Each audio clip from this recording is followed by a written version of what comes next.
વહેલી સવારે ચાલવા નીકળતા લોકોને ટાર્ગેટ કરીને ચેઇન મોબાઈલ સ્નેચિંગ કરતો રીઢો આરોપી ઝડપાયો। સુરત ક્રાઇમ બ્રાન્ચે 3.38 લાખના મુદ્દામાલ સાથે આરોપી સાહિલ ઉર્ફ શાહુ ઉર્ફ વસીમ ઝાકીર શેખને ઝબૂચ્યો। પાલ અડાજણ અશ્વિની કુમાર વિસ્તારમાં એકલા ચાલતા સ્ત્રી પુરુષોને એક્સિસ મોપેડ પર આવીને ટાર્ગેટ કરતો હતો।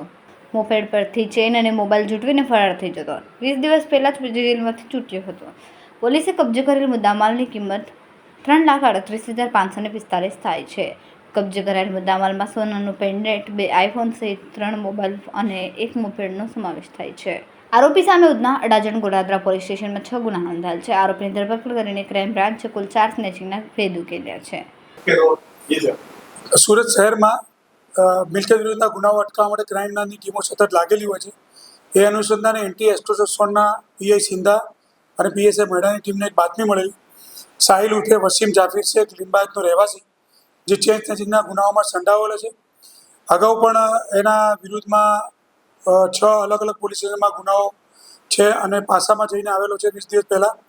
એવી બાતમી આધારે આ આરોપીને લાવીને સઘન પૂછપરછ કરતા અત્રે પાલ પોલીસ સ્ટેશનના એક ગુનામાં એને ચેન સ્નેચિંગ કરેલું હતું, જે આધારે લાવીને વઘાર પૂછપરછ કરતા એની પાસેથી 3,38,000 રૂપિયાનો મુદ્દામાલ મળી આવેલ છે અને અશ્વિની કુમાર, પાલ અને અડાજણ પોલીસ સ્ટેશનના ગુનાઓ એને કબૂલ કર્યા છે।